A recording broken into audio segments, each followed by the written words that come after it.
நடிகர் ரவி மோகனை அவரது மனைவி ஆர்த்தியிடமிருந்து அபகரித்ததாக குற்றம் சாட்டப்படும் கெனிஷா யார்? பின்னணி என்ன? அவர் சில கமெண்ட்டுகளுக்கு பதிலளித்த பொழுது அழுதது ஏன்? எங்கு சரணடைந்திருக்கிறார்? யார் இந்த கெனிஷா? பெங்களூருவில் சோபா செய்து விற்று வந்த கார்பெண்டர் தமிழ் தந்தைக்கும் ஆப்பிரிக்க தாய்க்கும் பிறந்தவர்தான் இந்த கெனிஷா பிரான்சிஸ். காதல் திருமண உறவின் விளைவாக கென்யாவில் பிறந்தவர் கெனிஷா பிரான்சிஸ். லண்டனில் பிசினஸ் படித்த போதே இசையிலும் ஆர்வம் அதிகரிக்க அங்கு இசையும் பயின்று சர்வதேச அளவில் பாடகியானார். தாய் இறந்த துக்கத்தில் தந்தை மனநலம் பாதித்ததால் அவரை பார்த்து கொள்ள சைக்காலஜி படித்ததாகவும் தான் ஒருவர் ஹீலர் என்றும் கூறி வருகிறார். பாடல்களை மிகவும் ரொமான்டிசை செய்து பாடுவது, படுக்கையில் அரைகுறை ஆடிகளுடன் ஆபாசமாக பாவனைகளை செய்து நடனமாடி ரீல்ஸ் போடுவது போன்றவற்றால் சோசியல் மீடியாக்களிலும் பிரபலமாகியவர் கெனிஷா. டெஃப் ராக்ஸ் என்ற நிறுவனம் மூலம் நடிகர் ஜீவாவின் ஏற்பாட்டில் கெனிஷா பாடி அரைகுறை ஆடையோடு நடனமாடிய ஆல்பம் பாடலை நடிகர் ரவி சத்யம் திரையரங்கில் கடந்த சில மாதங்களுக்கு முன்பு வெளியிட்டார். அப்போது இருவருக்குள்ளும் நட்பு ஏற்பட்டு காதலாக மலர்ந்ததாக கூறப்படுகிறது. இந்த நிலையில்தான் ரவி மோகன் ஆர்த்தி மீது அடுக்கடுக்கான குற்றச்சாட்டுகளை கூறி பிரிவதாக விவாகரத்தை அறிவித்தார். நிஷா ரவியை ஜெயம் ஜெயம் என செல்லமாக அழைப்பதாக அவரே ஒரு பேட்டியில் கூறியிருந்த நிலையில் தன்னை ஜெயம் ரவி என வேறு யாரும் அழைக்க வேண்டாம் என ஜெயம் ரவி கோரிக்கை விடுத்திருந்தார். இல்லை ரவி மோகன் அறிக்கையும் வெளியிட்டிருந்தார். குடும்பத்தை பிரித்து விட்டார், குழந்தைகளை தவிக்க விட்டார் என பல காரணங்களை கூறி ஆன்லைனில் கெனிஷாவுக்கு எதிராக இந்த நிலையில் இன்ஸ்டா ஸ்டோரியில் அத்தகைய கமெண்ட்களை பதிவிட்டு கதறியிருக்கிறார் கெனிஷா பிரான்சிஸ்.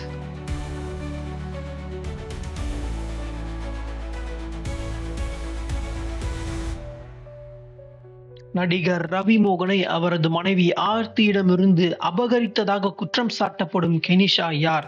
பின்னணி என்ன? அவர் சில கமெண்ட்ஸ்களுக்கு பதிலளித்த பொழுது அழுதது ஏன்?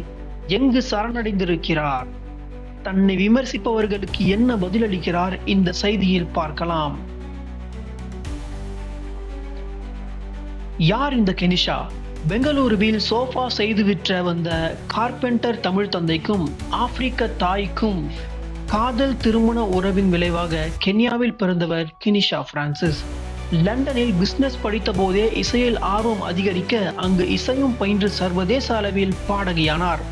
தாய் இறந்த துக்கத்தில் தந்தை மனநலம் பாதித்ததால் அவரை பார்த்து கொள்ள சைக்காலஜி படித்ததாகவும் தான் ஒரு ஹீலர் என்றும் கூறி வருகிறார்.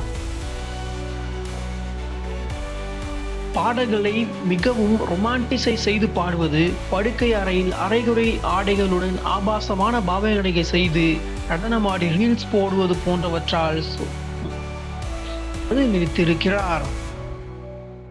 நடிகர் ரவி மோகனை அவரது மனைவி ஆர்த்தியிடமிருந்து அபகரித்ததாக குற்றம் சாட்டப்படும் கெனிஷா யார்? பின்னணி என்ன? அவர் சில கமெண்ட்ஸ்களுக்கு பதிலளித்த போது அழுதது ஏன்? எங்கு சரணடைந்திருக்கிறார்? தன்னை விமர்சிப்பவர்களுக்கு என்ன பதிலளிக்கிறார்? இந்த செய்தியில் விரிவாக பார்க்கலாம். யார் இந்த கெனிஷா? பெங்களூருவில் சோஃபா செய்து விற்று வந்த கார்பெண்டர் தமிழ் தந்தைக்கும் ஆப்பிரிக்க தாய்க்கும் காதல் திருமண உறவின் விளைவாக கென்யாவில் பிறந்தவர் கெனிஷா பிரான்சிஸ். லண்டனில் பிசினஸ் படித்த போது இசையில் ஆர்வம் அதிகரிக்க அங்கு இசையும் பயின்று சர்வதேச அளவில் பாடகியானார். தாய் இழந்த துக்கத்தில் தந்தை மனநலம் பாதித்ததால் அவரை பார்த்து கொள்ள சைக்காலஜி படித்ததாகவும் தான் ஒரு ஹீலர் என்றும் கூறி வருகிறார். பாடல்களை மிகவும் ரொமான்டிசை செய்து பாடுவது, படுக்கை அறையில் அடைகுறை ஆடைகளுடன் நடிகர் ரவி மோகனை அவரது மனைவி ஆர்த்தியிடமிருந்து அபகரித்ததாக குற்றம் சாட்டப்படும் கெனிஷா யார்? பின்னணி என்ன? அவர் சில கமெண்ட்களுக்கு பதிலளித்த போது அழுதது ஏன்? எங்கு அவர் சரணடைந்திருக்கிறார்? தன்னை விமர்சிப்பவர்களுக்கு என்ன பதிலளிக்கிறார்? இந்த செய்தியில் பார்க்கலாம்.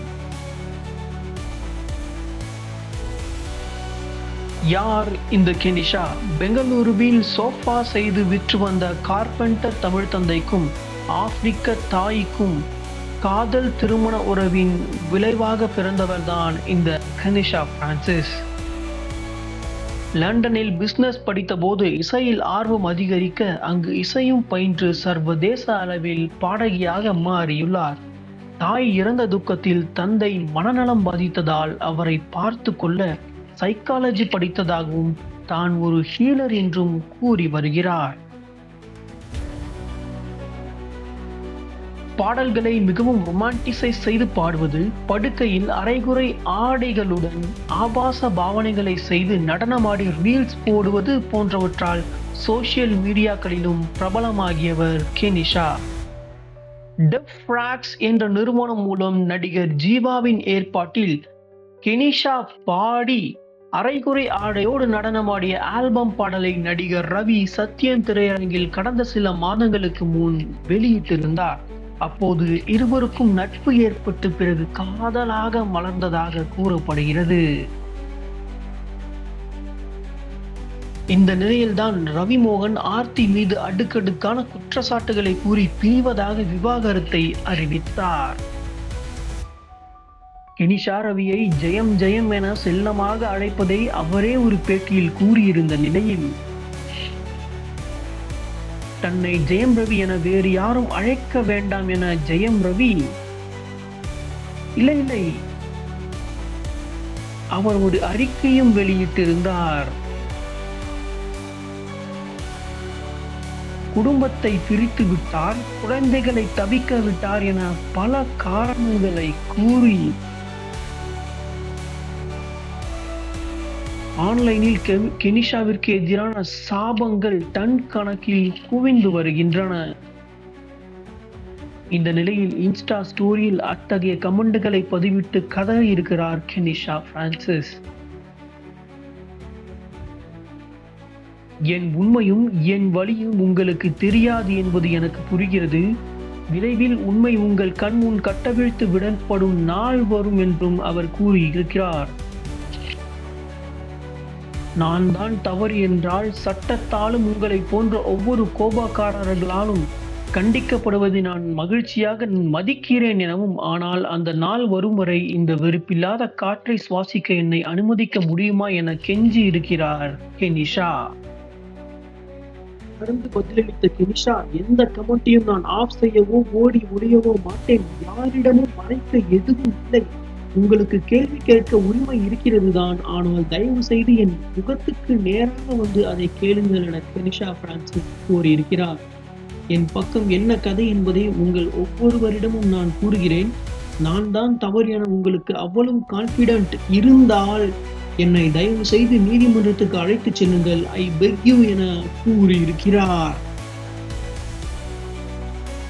உங்களில் யாராவது ஒருவராவது இந்த சாபங்கள், உருவக்கேலி, கொலை மிரட்டல்கள் இவை அனைத்தையும் நான் எப்படி எதிர்கொள்வேன் என்று நினைத்து பார்த்தீர்களா என கேள்வி எழுப்பியுள்ளார் கெனிஷா. தற்போதிலிருந்து நீங்கள் தரும் ஒவ்வொரு கமெண்ட், வெறுப்பு, நெகட்டிவிட்டி அனைத்தையும் சிவபெருமானுக்கும், இயேசுவுக்கும், சாய்பாபாவுக்கும், கார்டியன் ஏஞ்சலுக்கும் நான் சமர்ப்பிக்கிறேன் எனவும், மேரி மாதாவுக்கும், செயின்ட் ஆண்டனிக்கும், கரோலி பாபாவுக்கும், கணேஷாவுக்கும்,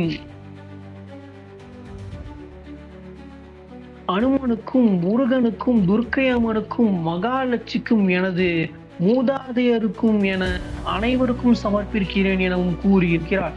கடவுளே, என் அழுகையை கேளுங்கள், கொஞ்சமாவது உதவி செய்யுங்கள் என பாரபட்சமின்றி அத்தனை கடவுள்களையும் உதவிக்கு அழைத்திருக்கிறார் கெனிஷா. பைபிள் வசனங்களை சுட்டிக்காட்டிய மற்றொரு பயனர், தேவன் இணைத்ததை பிரிக்க நினைப்பது பாவம். பைபிளை பொறுத்தவரை இது பிறர் மனை கவர்தல் என்ற அடலர்டி தான். ரவிக்கும் ஆர்த்திக்கும் இதுவரை திருமணம் சட்டப்படி முடியவில்லை. ஆனால் அதற்குள் நீங்கள் அவர்களின் வாழ்க்கையில் நுழைந்து இணைவதற்கும் மன்னிப்பு வழங்குவதற்கான வாய்ப்பை அழித்து விட்டார்கள். இந்த பாவத்தை இயேசு கிறிஸ்து ஏற்க மாட்டார் என பதிலடி கொடுத்ததற்கு அந்த கமெண்டையும் இறைவனுக்கு சமர்ப்பிப்பதாக கூறியிருக்கிறார் கெனிஷா. நல்ல குடும்பமா? உனது தாய் தந்தை உயிரோடு இருந்திருந்தால் மற்றவர் வாழ்க்கையை கெடுத்து பணத்துக்காகவும் புகழுக்காகவும் இளைமகளைப் போல வாழ அனுமதித்திருப்பார்களா? உன் கணவரை கொன்றது போல் நீயும் செத்துவிடு. ரவியை அவனது அழகான குடும்பத்தோடு வாழவிடு. பப்ளிக் சிம்பத்திக்காக பாதிக்கப்பட்டவளைப் போல நடிக்காதே. இந்த சாபங்கள் எல்லாம் ரவியை உன்னோடு சந்தோஷமாக வாழ விடாது. நீயும் ரவியும் விரைவில் பிரிந்து விடுவீர்கள். உன் மதிப்பு மிகவும் குறைந்துவிடும் எனவும் கூறியிருக்கின்றனர். மெய் அழகை வெட்ட வெளிச்சமாக காண்பித்து வரும் உன் பின்னால் எதற்காக ரவி வருகிறார் என தெரியவில்லை. நீ ஒரு பார் டார்ச்சர் கேர்ள் என்றெல்லாம் வசைப்பாடிய கமெண்ட்டையும் கடவுளுக்கு ஒப்புவித்ததாக பதிவு. மற்றொருவர் அந்த 2 குழந்தைகளின் கர்மாவை யார் சுமப்பார் எனவும் கமெண்ட்டுகளில் வசைப்பாடி உள்ளனர். எப்படி இவ்வளவும் பண்ணிட்டு கொஞ்சம் கூட பயம் குற்ற உணர்ச்சி இல்லாமல் நல்லவ மாதிரி போஸ்ட் போடுறீங்க என கமெண்டில் காரி முடிந்துள்ளனர் நெட்டிசன்கள். நல்ல ஜோடி என்று நினைத்தவங்களை பிரிச்சு 2 குழந்தைகள் லைஃப்ல ஸ்பாயில் பண்ணிட்டீங்க. நீ ஜெயம் ரவியை கல்யாணம் பண்ணிட்டு நல்லா இருந்துருவியா? கர்மா கிட்ட இருந்து தப்பிக்கவே முடியாது என மற்றொரு பயனரும் தனது ஆற்றாமையை பதிவிட்டு இருக்கிறார். அதற்கு கெனிஷா அழும் எமோஜியை போட்டு அதையும் கடவுளுக்கு ஒப்புவித்ததாக கூறியிருக்கிறார்.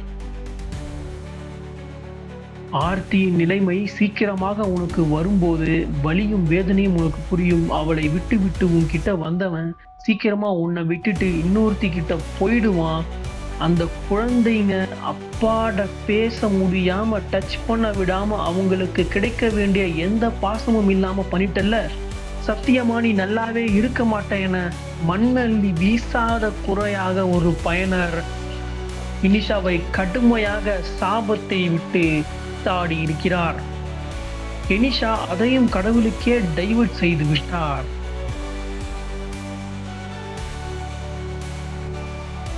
சிவபெருமானின் படத்தை போட்டு கடவுளே இந்த பாதையை நீங்கள் தான் தேர்ந்தெடுத்தீர்கள்.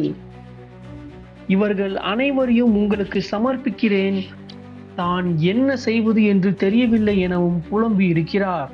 அனைத்தையும் சொல்லும் நீ உன் கடந்த கால வாழ்க்கை விவாகரத்து குழந்தைகளை பற்றி மறைக்கப் போகிறாயா என கேட்டவர்களிடம் இதையெல்லாம் கேட்க நீங்கள் யார் என கேள்வி எழுப்பியிருக்கிறார் கெனிஷா. உங்களிடம் அனுமதி கேட்டோ உங்கள் பணத்திலோ நான் பிறந்து வளர்ந்தேனா? ஜட்ஜா லாயரா உங்களுக்கெல்லாம் நான் ஏன் பதில் சொல்ல வேண்டும் என கேட்டிருக்கிறார். ரவியின் குழந்தைகள் உங்களை மீடியாவில் ஜோடியாக பார்த்தால் எப்படி வருத்தப்பட்டு இருப்பார்கள்? பள்ளியில் எவ்வளவு கேலிக்கு ஆளாவார்கள் என நினைத்தீர்களா என்ற கேள்விக்கு அதற்கு முன் அந்த குடும்பம் என்னவற்றையெல்லாம் எதிர்கொண்டது என உங்களுக்கு தெரியுமா என கேட்டார் கெனிஷா. தர்மத்தின்படி வாழும் எந்த பெண்ணும் திருமணமானவுடன் உறவில் இருக்க மாட்டார் என கூறிய ஒருவரிடம் நீ எதுக்கு என் வாழ்க்கைக்குள்ள வர? உனக்கு என்ன ரைட்ஸ் இருக்கு? போகும்போது முன்னாடி கதவை மூடிட்டு போ என காட்டமாக பதிலளித்திருக்கிறார் கெனிஷா. விவாகரத்து முடியும் வரை வெயிட் பண்ண முடியாதா? குழந்தைகள் பாதிக்கின்றனரே என்றெல்லாம் அடுத்தடுத்து கமெண்ட் வர குழந்தைகள் கவலைப்படுகிறார்கள் என்பது உங்களுக்கு எப்படி தெரியும்? குழந்தைகளை பற்றி ஒரே ஒரு வார்த்தை பேசினாலும் உன்னை கண்டறிந்து நீதிமன்ற